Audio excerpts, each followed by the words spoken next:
Fearlessness and vulnerability are deeply intertwined. Like when you lean on one, the other one follows. You understand? Like you can't be fearless without embracing vulnerability. Same way you can't be vulnerable without cultivating the fearless mentality. Fearless, for most of us, we've always thought that it is a shield. It is a state whereby nothing is gonna harm us, either emotionally or physically. But that's not it. In fact, on the contrary, fearlessness is you facing that harm. Not being afraid that it's gonna hurt you emotionally or physically. No. It is having the courage to face that harm. It is having the courage to face uncomfortable situations. It is having the courage to face failure. Like you're okay to fail. You're okay with pain.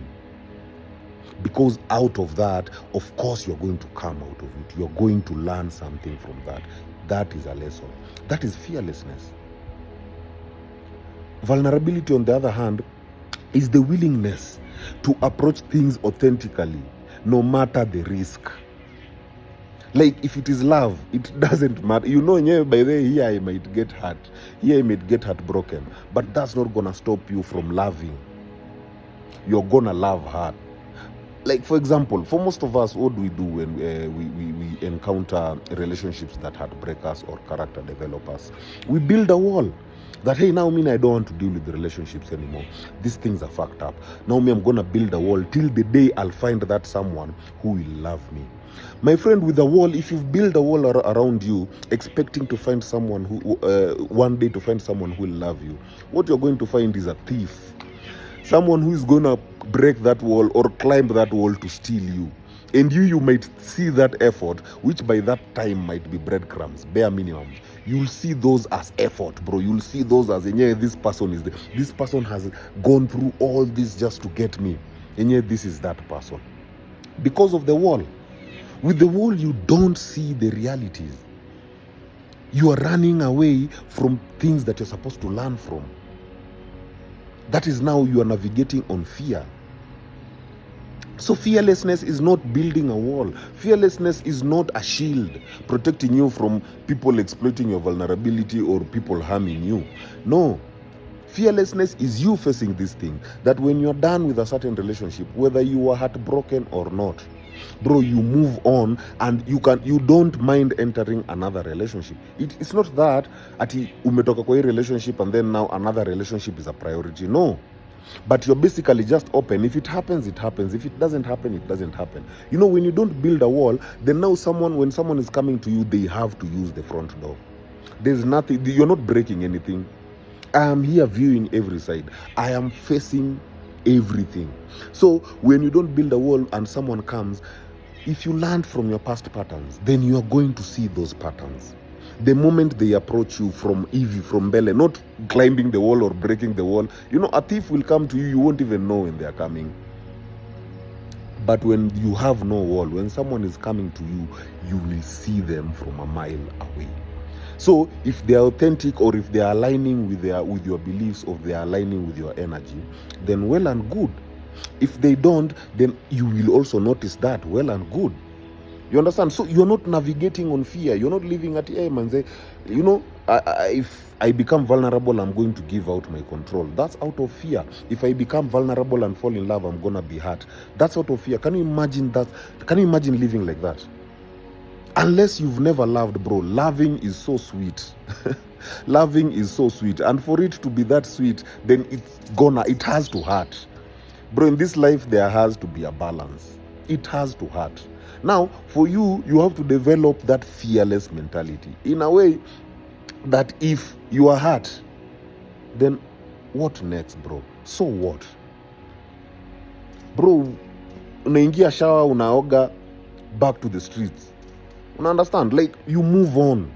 But now, the beauty with this is you develop resilience. What people don't understand is once you move on from the first heartbreak, the rest of the heartbreaks are not going to be as painful as the first heartbreak. But if you don't move on from that first heartbreak, until now you build walls, you now live on fear, you are now afraid to, enter into other relationships. if you don't move on, then every heartbreak is gonna be as painful as that first one, because you are not learning any lesson from all these heartbreaks. All you are doing is developing fear. You're developing fear from everything that you're supposed to be learning from. That fear that you're supposed to be learning from, you are actually just even afraid of it. So you are letting fear control you. The moment you let fear control you, you're now becoming controlling to others. Why? Because you are not in charge and you're just trying to find some stability. So everything you're doing, you will try to control things, even the things that you can't control, because of fear. Fear is controlling you.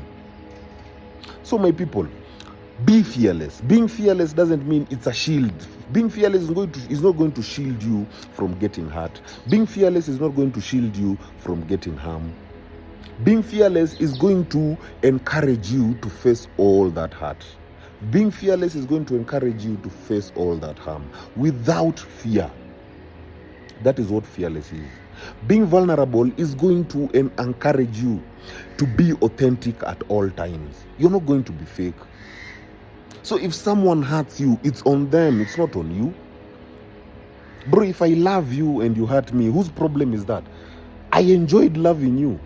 I wasn't loving you so that you could love me back. By the time I'm loving you is because I actually love you. There's no expectation beyond that. Now that's what love is. Now, unless you do understand that love, then don't indulge yourself in love. Like as I'd said last week, start with solo healing so that you can figure out yourself. Once you've figured out yourself, then now, be open out there. Be open. Don't build walls. Don't just live cautiously. Hey, you know what? Hey, if I do this, this might happen. If I enter a relationship like this is what happened last time. So this might repeat itself. No, bro. If you learned from last time, then you're going to have patterns. You're going to know the patterns and how they end up. So going forward, if you enter another relationship and you see something from a mile away, you see a pattern that you saw it in the past and you learned from it, you're going to deal with it immediately before it manifests into something that you can't control. So my people, heal.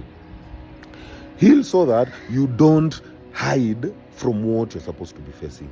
Heal so that you can know what to learn and what not to. My people, heal. Heal so that you can be in control of yourself.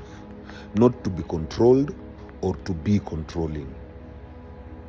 Being controlling and being controlled are out of fear. But being in control is out of fearlessness and vulnerability. Those two, remember, go hand in hand.